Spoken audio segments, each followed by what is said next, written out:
Morning. Welcome to this gathering of SSUC, Spiritual Seekers United in Community, for this Sunday, September 18th, 2022.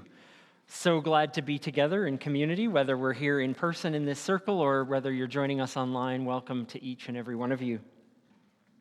And a special welcome today to those folks gathered at St. Andrew's College in Saskatoon, SSUC Saskatoon, our partner sister community that joins with us from there. They're meeting in person this morning, so a special welcome and a hello to you.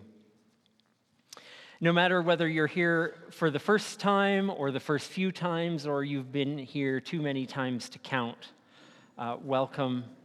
We're part of this community that helps each other feel that sense of community, be a community with one another in the world, and no matter who we are, we seek to live those lives that put us in touch with our best and our highest humanity. And so we're here to do that with and for each other today, and so welcome. And you know, when we gather, when we ponder wisdom, this week starting a new series of wisdom that might be somewhat upside down, unexpected.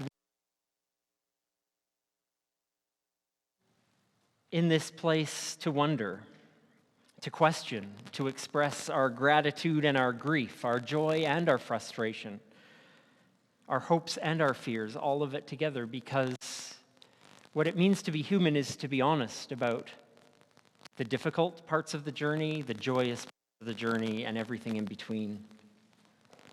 So as we meet, doing just that, we start with our honest and open recognition, and that we dwell on, respectfully acknowledging that this is Treaty 6 territory, a gathering place for diverse Indigenous people and the Métis Nation. We hope to honor in our time together that tradition by making our gathering always one of respect and hope, of peace and reconciliation.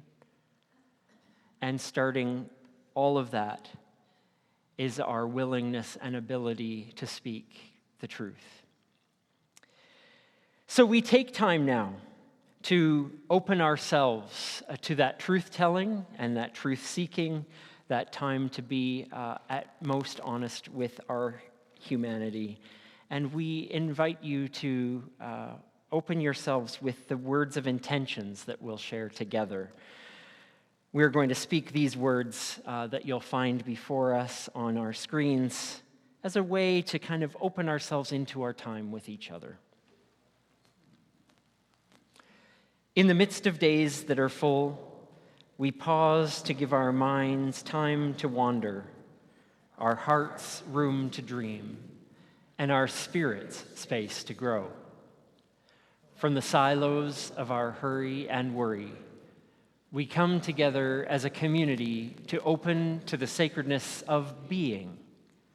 We step into the long flowing river to learn the ways of spirit in the timeless tradition of all seekers. With more questions than answers, we immerse ourselves in the breadth of community wisdom, sacred story, and our collective compassion.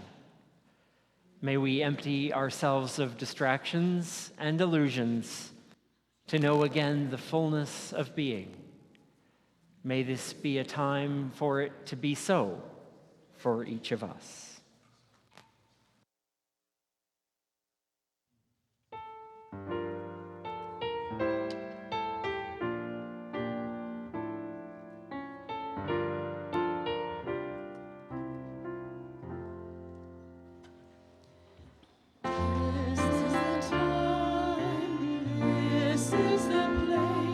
Refresh and renew in a mindful space.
We light our candle as we greet a new day, a new week, a new season, bringing the rest and the restlessness of our night to open to this gift of a new day. We're in this autumn season, this time of shifting the balance between light and darkness. We're mindful of our need for rituals, like lighting a candle. As we light our candle, we remember the spiritual practice of our Jewish brothers and sisters in their way of Sabbath keeping. When everything is ready, they'll light the Shabbat candles to welcome the Sabbath. Beginning at sundown, as the candles are lit, that will be the last fire that will be lit for 24 hours. No ovens, no lights, no machines. With preparations completed, the candles are lit to begin the time that is set apart. Time to pause. Time to create space just to be. We light our candles today in this space and wherever you are as you light your candle with us. We light it in the midst of whatever mix of light and darkness we hold in our day, in our lives, in our world. And we remind ourselves we're born of fire, born of light, and ever learning to make of ourselves a light. We seek to open to the wonders that re-enchant us, wonders that will reveal sacredness everywhere.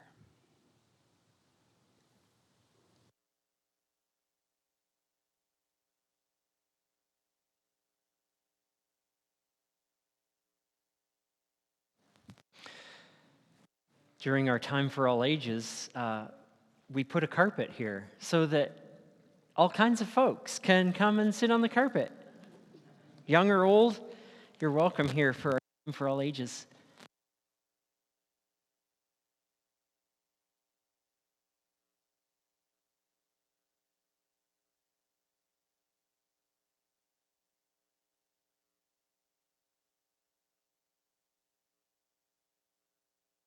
I'm going to switch to this one. Birthdays are pretty fun. How about, do you celebrate Christmas? Do you like that day? Yeah, okay. So there's some fun days around the year that are kind of exciting. Are there some other exciting years that you can, days of the year you can think about? What are some other pretty exciting days? Oh, Halloween, that's fun. The last day of school, spoken by that old guy right there. Look at that. Sorry, Bill. Thanksgiving, it's a fun day with lots of fun food to eat. Well, I want you to imagine now with me, let's take one of those. Let's take your birthday. What would it be like if you had your birthday every day? Would it get boring? Yeah. Would it be exciting for a little while? Yeah, maybe, I don't know how many days it would be exciting for. Maybe 100 or so. I don't know.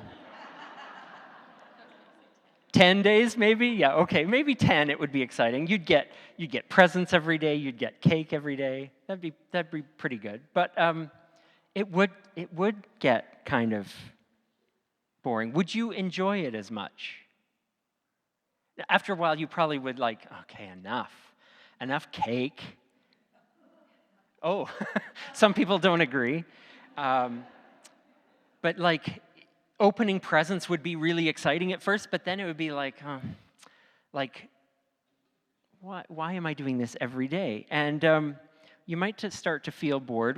What else might you start to feel after a long time of doing all those exciting things?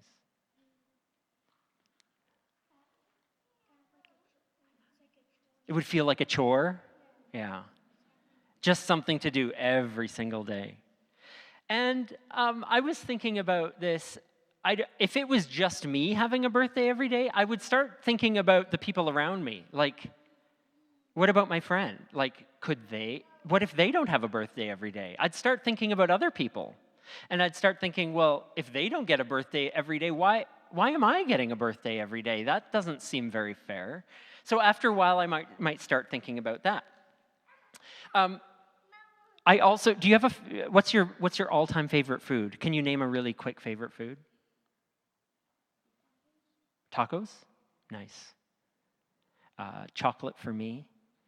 Now, what would happen if you had tacos 3 meals a day for the rest of your life? You might kind of like it? Yes. But what about on day 120? I don't know. Maybe not so much. Or you might have a really kind of sore tummy after one, and then you'd know you'd have to eat tacos in 3 more hours. I don't know about that. Anyway, all of these silly questions are a way for us to talk about how when things don't happen all the time, they feel a little bit more special. Your birthday is special because it's only once a year, right? Christmas is special only once a year. Like all these things that only happen once a year, that gives us a lot of time in between where it's not your birthday, where it's not Christmas, where you're not eating tacos, and where we can think about, oh yeah, I remember how delicious those tacos were and I can't wait to eat them again.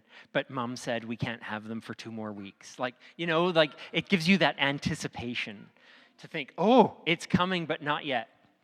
And so we appreciate things more when they're a bit more rare, when they're not happening all the time, when you don't have it all the time, or when you're not with someone all the time. And this is why it's easy to forget to be grateful for the things that are ordinary in life, because they're just always around.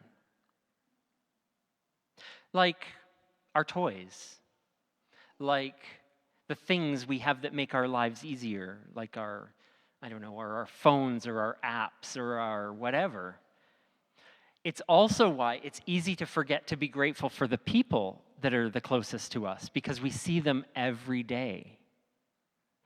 And so it's easy to forget how special that is, that they're in our lives. Because it's like having a birthday every day. Sometimes it gets a bit boring. But even though it gets boring, we can forget that having the people that care about us in our lives is very important and it's very special. And it's why we forget to be grateful for things like that we get to go to school every day. And in the middle of the school year, it may not feel like that. But there's some people in the world who don't get to go to school every day.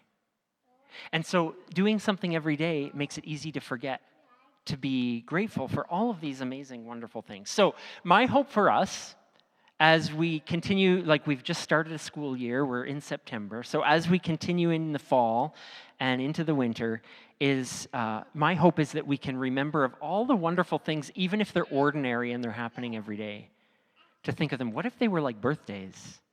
We want them to stay special.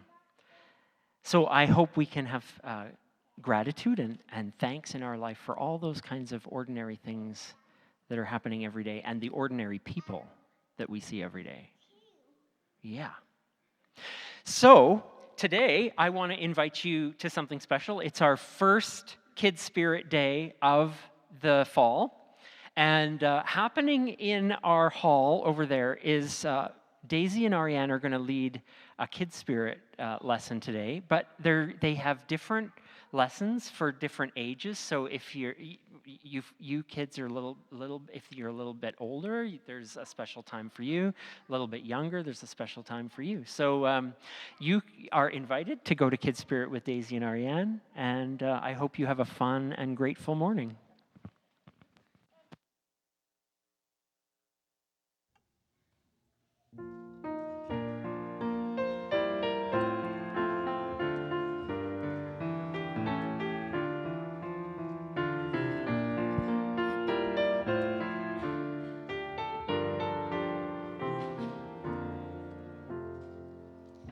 In the ball there's the flower, in the seed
Hello, Master.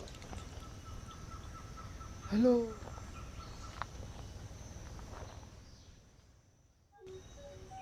Greetings, Master Nanchi. I'm Panan. I'm a professor at Guangzhou Monastery, and I teach various subjects on Buddhism. I have come all the way here to learn Zen from you. Master, can you teach me? Sure. But first, join me for a cup of tea.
Master, stop!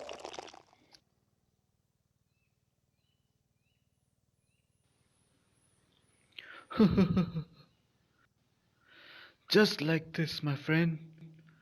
You are full of your own opinions and speculations. How can I show you Zen unless you empty your cup first?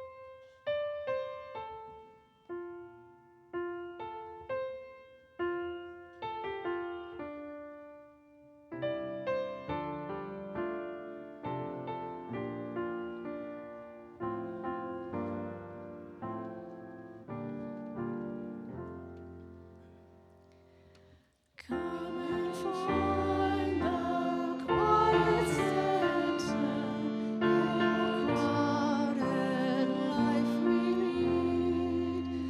Find the room for hope to enter. Find the frame where we are free. Let us and the crowd clear our eyes that we can see all the things that really matter. Be at peace and simply be. Silence is the friend who claims us, proves the heat and slows the pace. Light it is that speaks and names us, grants our being, grants our space. Making space within our thinking, lifting shades to show the sun, raising courage when we're shrinking, finding hope for faith begun. As community we travel, open to each other's pain. Let our loves and fears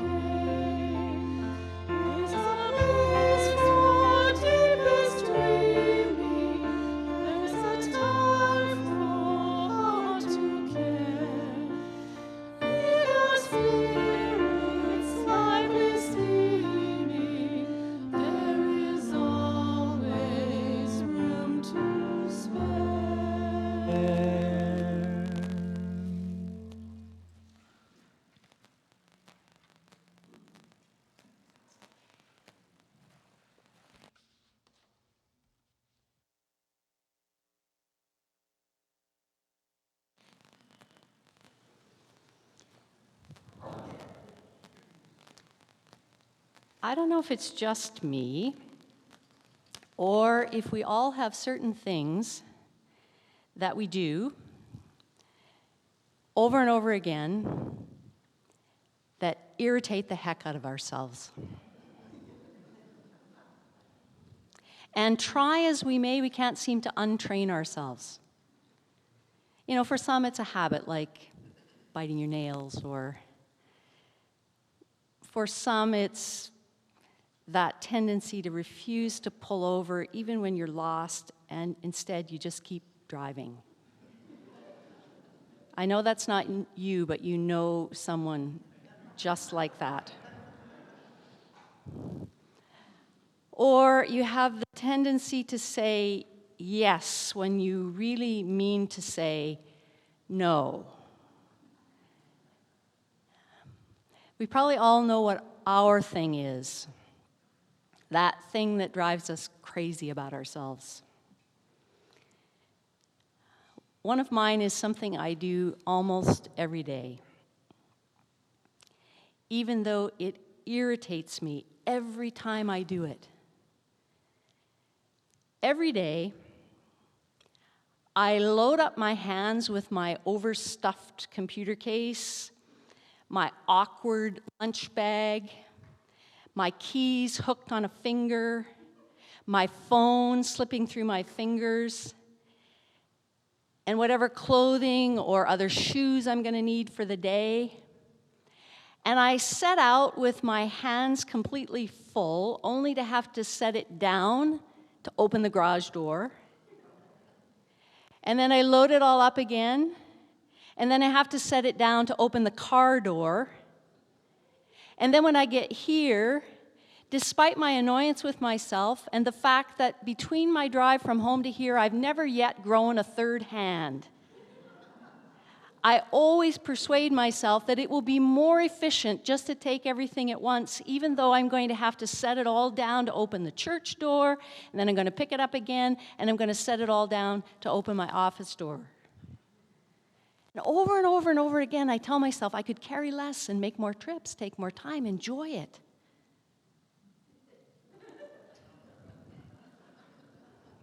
But that illusion of efficiency overtakes me every single time, and I can't seem to keep from repeating that same irritating behavior over and over.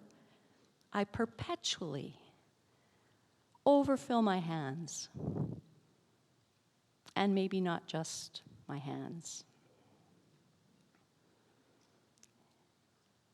And after years of doing this same annoying thing, I've begun to see that perhaps there is a spiritual lesson in it, staring me in the face. I invariably have to empty my hands to open a door. And I have to empty my hands to embrace another. And I have to set down my stuff to gain access to where I'm trying to go. And it's true emotionally and intellectually and spiritually, just as it is physically. I have to empty my hands to do the next thing. I have to empty my mind of the distracting niggles to focus on the one thing that truly matters in a moment. And I have to clear the space around me to occupy it in a way that lets me settle. In the physical, material sphere of life, we get a lot of practice emptying things. We perpetually empty our inboxes. We empty our closets of clothes we no longer need or wear. We empty our suitcases when the journey's over. We empty our basements and our garages of things we've persuaded ourselves that we might just need someday. We empty grocery bags we've filled at the store. And we empty our living spaces when it's time to move on. Learning how to empty is an essential spiritual practice. It's what enables us to open to the full capacity of our human spirit. And it runs counter to our efficiency instincts to overfill. It runs counter to our culture that seduces us into consuming everything, consuming information and images and stimulation and experiences and stuff. A culture that seduces us into believing that more is better, that full is more desirable than empty. In that classic Zen tale we saw just a few moments ago, we recognize that upside-down wisdom of the teacher, that countering of our inherited assumptions, challenging the tendency we have to approach our lives as consumers and to approach our spirituality as consumers. We want to fill up our well. We want to top up our understandings. We want to gain a little more insight. We want to find a bit more peace, a bit more faith, a bit more hope, a bit more love, you name it. We want more of it. We want to come and add to our bucket. And we meet the wise teachers who turn us away and tell us that in order to begin, we must learn the spiritual practice of emptying. We're rooted in a tradition of subversive wisdom, of teachings that turn our ideas about the world upside down. There's so many examples we could find in the Jesus tradition, but I want us just to sample this one. These words come from Matthew 5, and they're adapted from Brian McLaren's restatement of these Beatitudes. And great crowds followed Jesus from Galilee, the Decapolis, Jerusalem, Judea, and from beyond the Jordan. When Jesus saw the crowds, he went up to the mountain.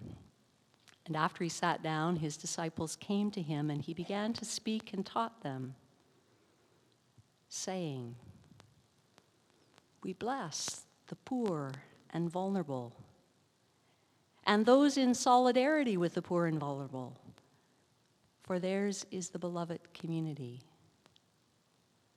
We bless those bereaved who mourn for loved ones they've lost to illness and violence, for they'll be comforted.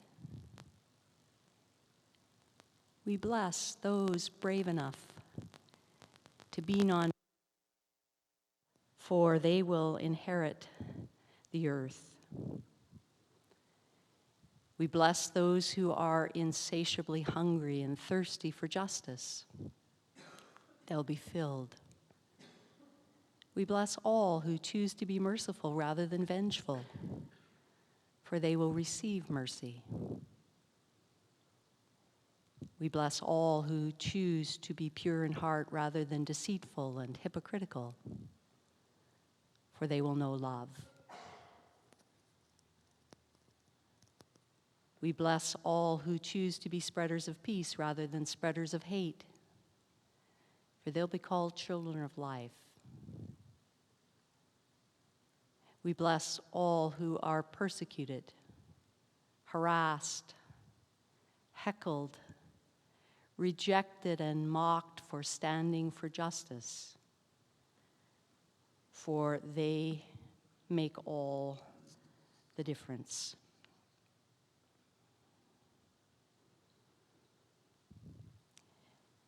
Matthew places his version of this central message of Jesus on a mountain, on high ground, a place where you can see the big picture. Luke, another gospel writer, collates much of that same teaching, and he sets it on a plain, on a prairie, on a broad place, a place where the land is spacious and open. This body of teaching, much like the teaching of that Zen master, represents a kind of paradigm shift that turns everything upside down. Those who are most blessedly alive are those who don't appear to be. It's not the emperor or the puppet king or the corrupt temple officials or the rich or the powerful. It's not those who hold on to control with violence and corruption and exploitation. But those who are most blessedly alive are poor, vulnerable, grieving, oppressed. Those we are to bless are those who know intimately the pain of life, those who are well acquainted with emptiness.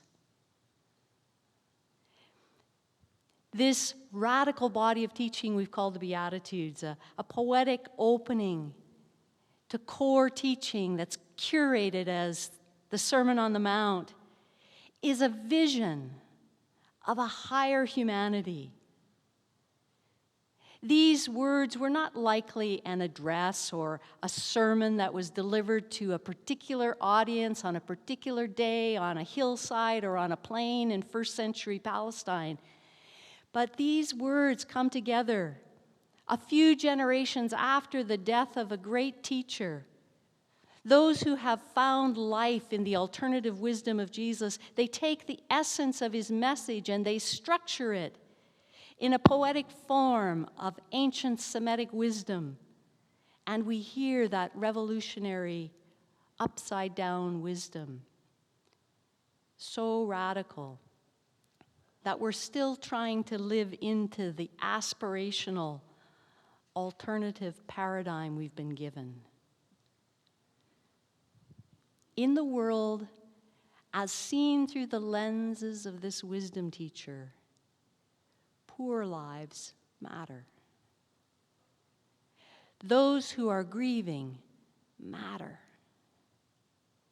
Being insatiably hungry for justice is at the very heart of what it means to be human. To be brave enough to be nonviolent. To be merciful enough to be beyond being retaliatory. To be truthful enough to live with integrity is to be the most truly, the most fully, the most deeply, the most blessedly alive. Jesus was about inspiring a dangerous unselfishness, a way of seeing ourselves and each other differently, an alternative to approaching life as a consumer of, instead, where we least expect it, in empty hearts, empty minds, empty hands.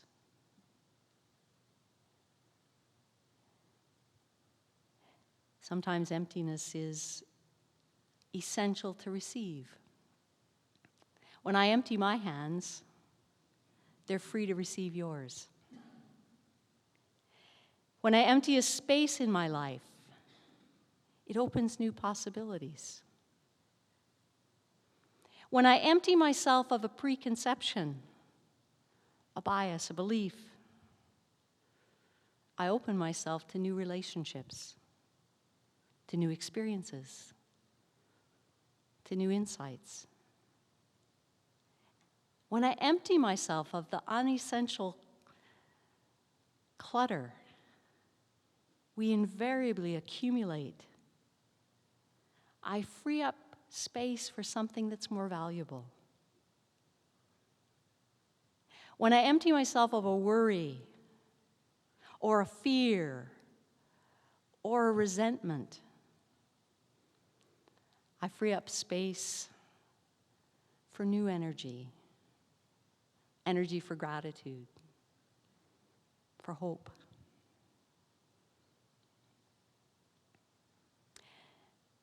Paradoxically, it's in emptiness that we actually see the true capacity of something.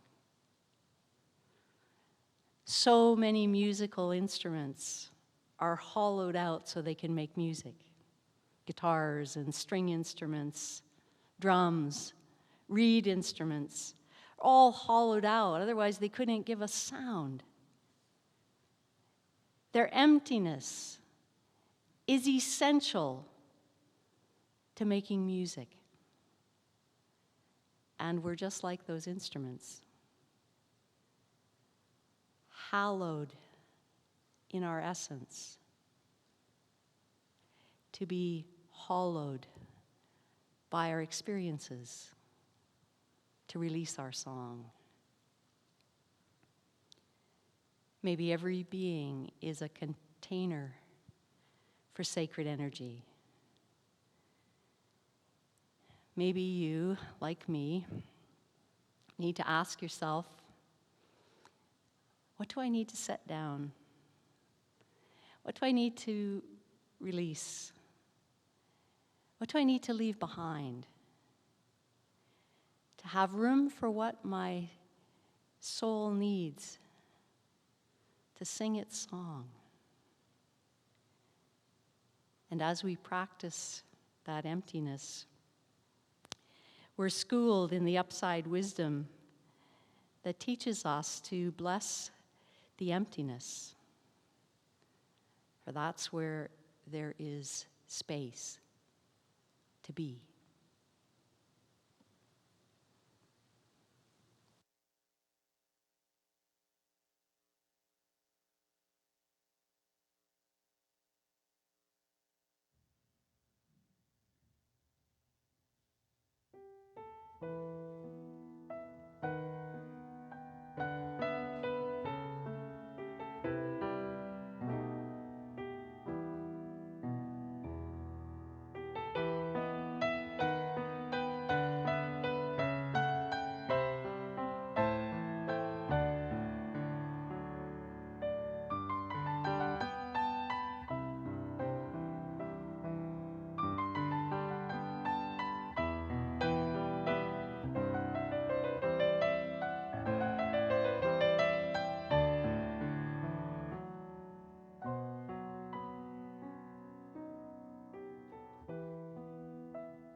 We have a few invitations to share with the community this morning, and as we do that, we remind folks at home that we have a post-gathering Zoom call every Sunday that we gather. And so if you join at home and are seeking and craving that community that we find here in this room, you've for weeks built your own community, and you're all welcome, and welcome newcomers as well to join that Zoom call, to share with each other, to talk about what you've heard this morning, or connect in ways with how your lives intersect with that wisdom.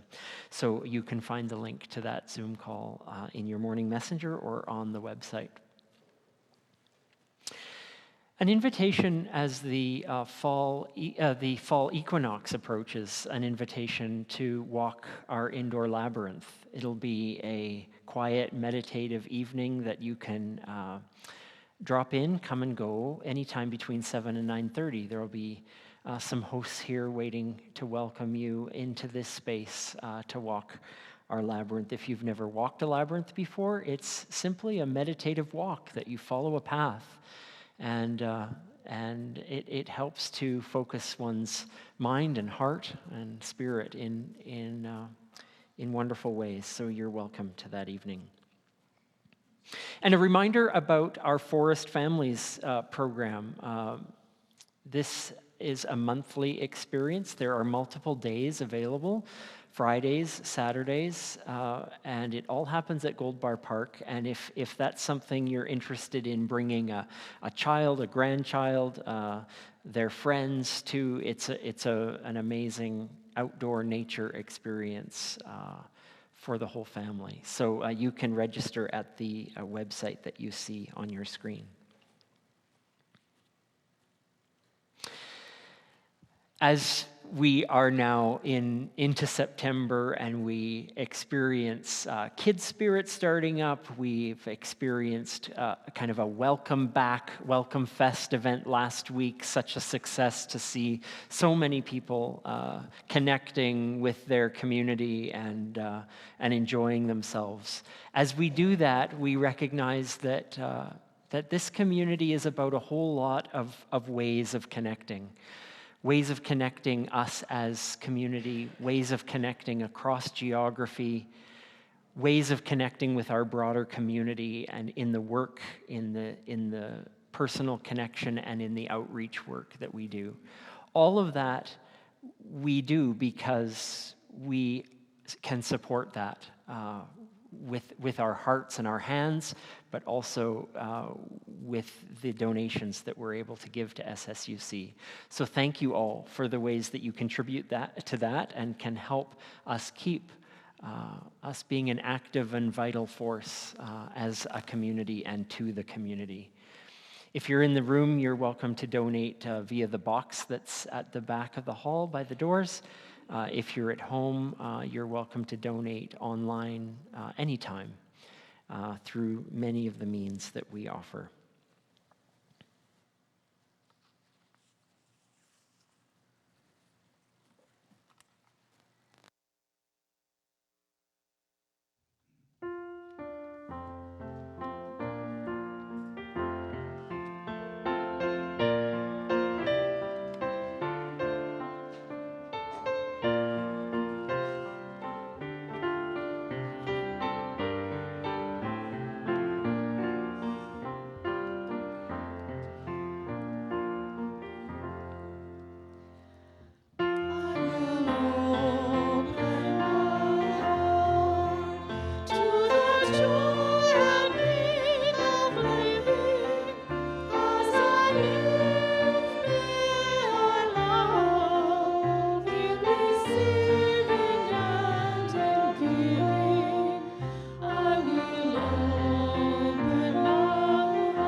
Light opens the day from night.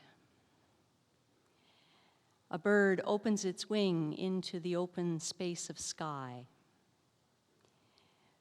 We open our hearts to be truly, fully our truest and best selves. So we go to practice emptying, opening, setting down, making space, giving space. We go in the grace of life itself, in the gift of community, and in the strength of all we have shared with one another in this time and in this place.